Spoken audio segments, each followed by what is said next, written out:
Hi, I'm Ollie. Welcome to Oxford Online English. In this lesson, you can learn how to speak more fluently in English. How long have you been studying English? Do you find that sometimes, even though you study hard, you can't speak fluently? Do you learn lots of grammar and vocabulary, but you find it difficult to make sentences when you speak? In this lesson, we're going to talk about fluency and what you can do to change this situation and improve your English fluency. What is fluency? Sometimes, when people talk about fluency, they just mean speaking a language well. For some people, speaking English fluently just means having a good general level of English. However, fluency is more specific than that. Fluency means you can speak smoothly without stopping or hesitating. There are two sides to fluency. One side is physical. Your mouth needs to produce and connect English sounds and words in a fast, smooth way. The other side of fluency is mental. Your brain needs to find the right words and build English sentences quickly and smoothly. To improve your fluency, you need to work on both sides, physical and mental. First, part 2. Number 1. Get out there. English fluency. However, if you want to become more fluent, there's really one thing you have to do. Get out there and speak English. Talk to people and have conversations regularly. Nothing else you can do is as important as this. Reading English will improve your reading. Practicing listening will improve your listening. But what about speaking? Nothing will help your speaking except speaking. Speaking English is a practical skill. It's not an academic subject. It's not something you can learn from a book. It's more like doing a sport or playing a musical instrument. You need to practice regularly to make any progress. How regularly? As often as you can. There's no maximum, but I'd recommend you need to spend at least 2 to 3 hours a week speaking English if you want to improve. So how can you do this? Go to classes, talk to expats or foreigners in your city, join groups or activities with English speakers, find a conversation partner online, do a language exchange. Many possibilities. Anyway, what you do doesn't have to be language focused. You could go to English classes to practice your speaking. Anything you do which is in English and which will make you speak English is just as good.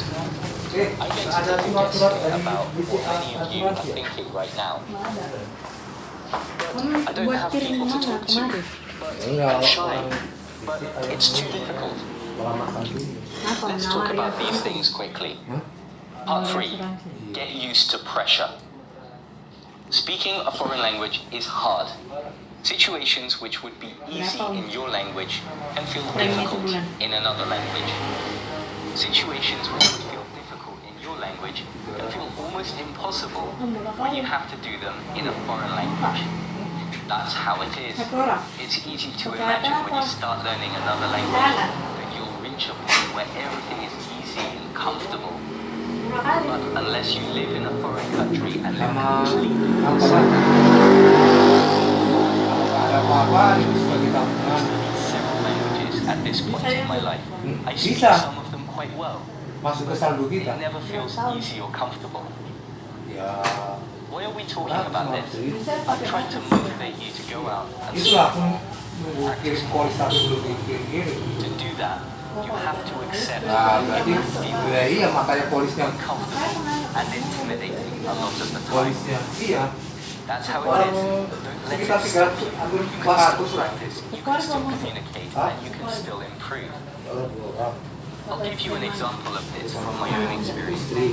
I hate making phone calls in another language. I don't know why, but I find it particularly intimidating. I guess because I can't use context or facial expressions or anything like that to help me understand or communicate. I lived in Russia and I studied Russian. I hated making phone calls in Russian. Then I lived in China and I studied Chinese. I hated making phone calls in Chinese. Now I'm studying Greek. 10 tahun. Guess what? I hate making phone calls in Greek too. It still feels just as difficult and just as intimidating. Umur Pak Iwan dah. Have you learned any tricks to make it easier? All I've done Apa? is that I accept this is how it feels. That's it. I still do it because I Aku have bimbing to putra sometimes. udah 13 tahun, aku ambil uangnya belum bisa. Nervous or uncomfortable, and I have to speak Belum. Sekali lagi. Ya, yang sebelumnya bisa. This will be the same for you. Udah mau krisis Pak Iwan hitungannya gini. Bumi Putra. Something else. Punya anak dia. You have to accept. Itu anakku beasiswa. Tamat SMP bisa diambil, kalau SMA bisa diambil. Bisa diambil memang. Terakhir, tinggal terakhir. Iya, harusnya bisa. Ini asuransinya udah kolaps apanya. Keuangannya udah lagi sakit. Tutup aja, ngapain asuransi? Simpan di bawah bantal aja uang abang. Kalau ini, kalau nggak ada apa-apa, itu sebagai tabungan. Is there anything else you can Bisa diambil kapan-kapan nggak? Iya, Yes. sebagai tabungan kita. Yang penting bisa ya biar. Kita bayar itu nggak hilang. Yang penting bisa diambil ya kan, Bel. Awak mau perlu nggak bisa. Tapi makanya menunggu polis, kalau polis belum ada Choose sama kita kan, something with a lot of kalau new melalui words HP kan or belum bisa. something which is way above your current English level. Murah. Sit down with a timer. Sebulan. Allow. Sebulan. Time yourself. Sebulan kan? Nah, sebulan nama mahal aku 700.000 6 bulan. Your previous time. Mahal namanya. 2006 Going aku. like this. Mulai 2016. 2006. Iya, asuransi pribadi. Tapi generally Pak kemarin aku. Remember that part of fluency is physical. Sebulan. The mouth needs to Sebulan. produce English sounds and English words Aku fast. 700 6 Lebih bulan. lama lagi, tapi nggak bisa cair Speech duitnya. reading like this is a good Sama way aja. side of fluency. Gak usah asuransi gak bisa cair, udah bagusan bawa bantal kok gak bisa cair. Anywhere, Iya. and you can also do as much or as little as you have time for. You can do 5 minutes practice or 15 minutes or half an hour. It's all helpful. Let's see another good technique like this. Part 5. Using songs. Learn a song in English. Choose something Usah aku which lagi you gak like. bisa, gak usah masuk asuransi Find the kalau lyrics bayar. online. Bagus masuk bawa bantal aja. Tapi polis nggak cair waktu om bayaran pertama. Udah bayar? Play the Nggak tahu lah, song. itu dipotong Read the dari lyrics. tabungan kita. Say it. Langsung dipotong. Udah cek. Like with speed reading, this is a good technique to practice the physical side of fluency. Enggak, om ada When pakai you sing ini. a song, you have to Internet go at banking. the speed of the song. Kalau Start with slower songs, then choose faster ones. bilang, oh, Try to choose something that's possible but challenging, so you can sing the song, but it's difficult to go fast enough. Again, this will really help with your physical fluency. It's also easy to do. You can do one song a day, and I promise you, you will feel a difference quite quickly. I used this technique a lot when I was learning Chinese, and it really helped. Speed reading and singing songs are good Iya for memang ya physical betul juga, fluency. Bel. But what about the mental side of fluency? Iya, Pak. Let's see what you can do to improve that. Part 6. Learn language in chunks. Here's a question. How do you learn vocabulary? When I see students learning vocabulary, often it looks like this. People write down the English word, the translation in their own language, and then they try to memorize it. Okay, but what does that have to do with fluency? Think about it. If you learn language like this, you're making your brain do things in a very unnatural and complicated way. First of all, you're learning each word individually, but when you speak a language, you don't need individual words. You need phrases and sentences. Secondly, if you do this, you're learning English through your own language. You're not learning to speak English, you're trying to learn to translate your language into English in your head.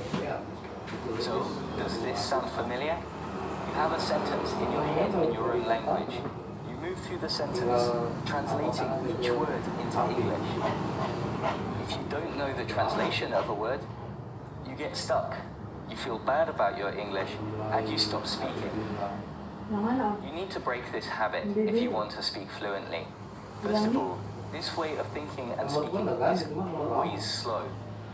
It will always be slow because you're trying to do too many things at once. You're trying to think and remember things in two languages. It's too difficult for anybody. So, what can you do?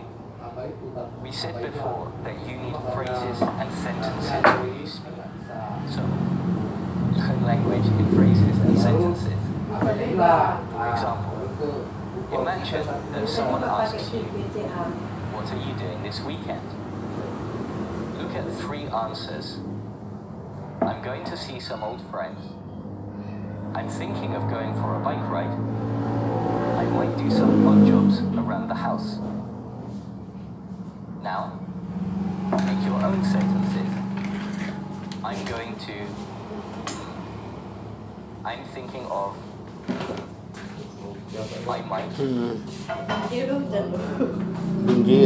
to make 2 or 3 sentences for each one, so that you use different endings. Now think, if someone asks you this question, what are you doing this weekend? If you remember language in big pieces, you only have to remember 2 things. I'm going to see some old friends. I'm going to have dinner with my family. I'm going to watch some old movies. That makes it easy to respond to questions like this fluently. On the other hand, if you make a sentence in your head in your language, in your head, and then you translate each word into English, it's much more complicated. You don't just have to remember 2 things, you have to remember many things. So, try to learn vocabulary in this way. Take a sentence like, I went for a walk yesterday. Keep the basic sentence form, but change part of it. Yesterday. Now, make 2 to 3 different sentences.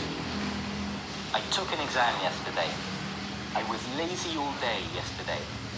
I cooked a spicy curry yesterday.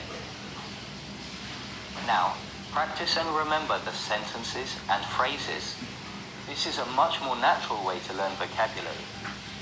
If you learn vocabulary like this, it will be much easier to respond fluently because you won't need to think in your own language and translate. You'll remember the whole phrases and sentences that you need. Okay, that's the end of our lesson. I hope you learned something about spoken fluency and how you can improve your fluency in English. You can find more free English lessons on our website, oxfordonlineenglish.com. Thanks for watching.